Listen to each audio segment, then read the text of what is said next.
Assalamualaikum warahmatullahi wabarakatuh. Selamat pagi dan salam sejahtera untuk kita semua. Perkenalkan, nama saya Lalu Rifki. Saya mahasiswa hukum Universitas Mataram. Di sini saya akan menjelaskan salah satu mata kuliah prodi ilmu hukum, yaitu tentang hukum pajak. Dan kebetulan saya mendapatkan penjelasan tentang tata cara penyitaan pajak. Kita langsung saja. Dan bukan rahasia umum lagi, pajak merupakan sumber pendapatan terbesar dalam APBN kita. Dan sudah menjadi kewajiban bagi setiap wajib pajak itu untuk melunasi pajak yang terutang. Oleh karena itu, Ditjen Pajak atau DJP akan melakukan berbagai upaya agar setiap wajib pajak patuh terhadap kewajibannya. Nah, apabila terdapat wajib pajak yang tidak memenuhi kewajiban pajaknya, DJP akan melakukan tindakan tegas. Nah, di sini tindakan tegas yang dimaksud adalah penagihan pajak dan penyitaan pajak berdasarkan dengan surat paksa. Nah, berdasar surat paksa berarti ada aturan yang mengatur tentang itu. Aturan yang mengatur tentang itu terdapat dalam Peraturan Pemerintah Republik Indonesia Nomor 135 Tahun 2000 tentang tata cara penyitaan dalam rangka penagihan pajak dengan surat paksa. Nah, kita langsung saja kepada pasal 7. Di sana menjelaskan tentang surat paksa. Nah, sekaligus saya akan menjelaskan isi dari pasal 7 tersebut. Nah, surat paksa adalah surat perintah membayar utang pajak dan biaya penagihan pajak. Nah, surat paksa berarti pemerintah memberikan kepada wajib pajak, yaitu surat yang berupa perintah untuk membayar utang pajak untuk melakukan kewajibannya, yaitu membayar pajak. Jadi pemerintah itu mengeluarkan surat paksa kepada wajib pajak untuk membayar utang yang tertunda tahun-tahun sebelumnya. Nah, itu bunyi dari pasal 7 dan penjelasannya. Nah, untuk ke pasal 8, surat perintah melaksanakan penyitaan adalah surat perintah yang diterbitkan oleh pejabat untuk melaksanakan penyitaan. Nah, artinya surat perintah untuk melaksanakan penyitaan. Surat perintah itu wajib dibekali oleh pihak yang melakukan penyitaan terhadap wajib pajak. Karena tanpa surat perintah itu penyitaan tidak sah. Karena berdasarkan pasal 8 Undang-Undang Peraturan Pemerintah itu harus dibekali dengan surat perintah tersebut. Nah, setiap pejabat yang melakukan penyitaan itu harus dibekali dengan surat perintah apapun tindakannya, demi kepastian hukum. Nah, untuk pasal 9-nya di sini dijelaskan tentang objek sita. Objek sita itu adalah penanggung pajak yang dapat dijadikan jaminan utang pajak. Nah, di sini artinya objek itu adalah suatu benda yang disita oleh pihak yang berwenang untuk menjadi jaminan untuk bayar pajaknya. Jadi kalau kita belum bayar pajak itu, terus ada yang disita, yaitu berupa barang bergerak, kayak contohnya seperti mobil, motor, itu disita dulu terlebih dahulu untuk jaminan bayar pajak. Nah, untuk barang pasal 9-nya di sini kita dijelaskan bahwa barang itu adalah tiap benda atau hak yang dapat dijadikan objek sita. Jadi pengertian yang tadi di atas. Nah, ini pasal 10-nya ini tentang pemblokiran. Nah, pemblokiran itu adalah tindakan pengamanan harta kekayaan milik penanggung wajib pajak yang tersimpan pada bank dengan tujuan agar terhadap harta tersebut tidak terdapat perubahan apapun selain penambahan jumlah atau nilai. Nah, jadi di sini misalkan wajib pajak itu tidak mau membayar pajak utangnya, terus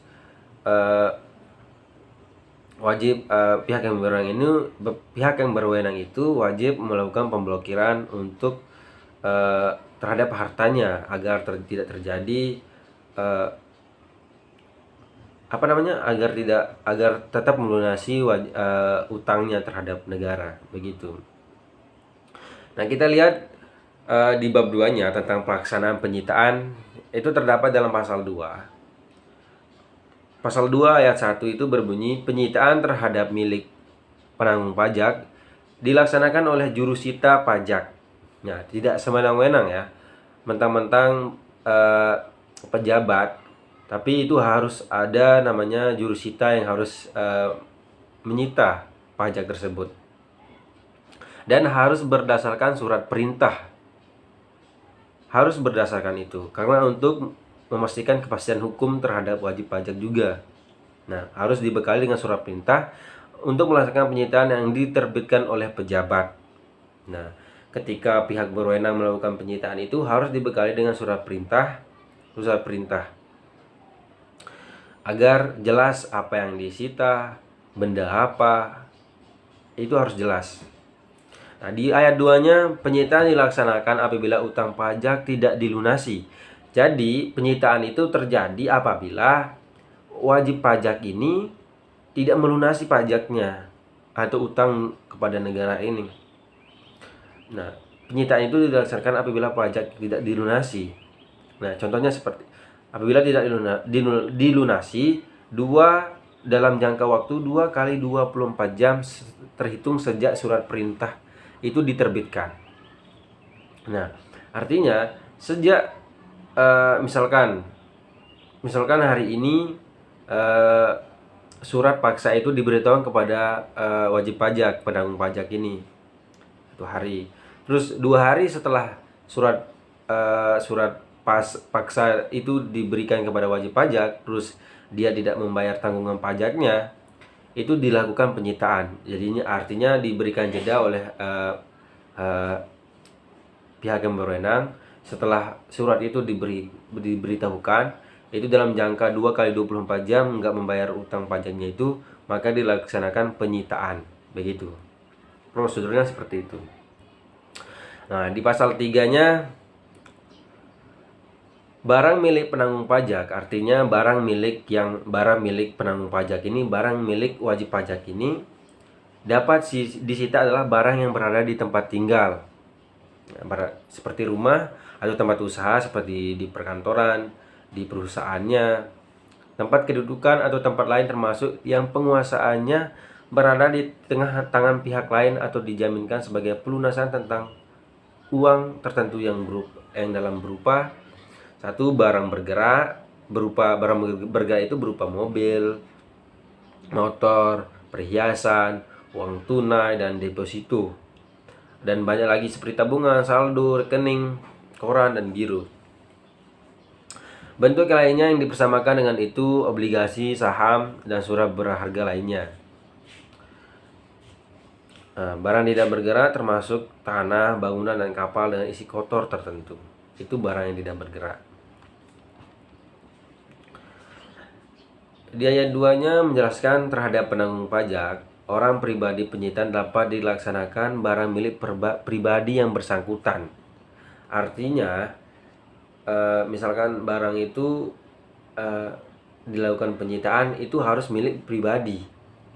Artinya milik pribadi itu milik kita sendiri, istri, anak yang masih dalam pengampuan, tetapi misalkan anak itu sudah menikah, itu tidak berhak untuk melakukan penyitaan karena itu sudah pemisahan harta kekayaan.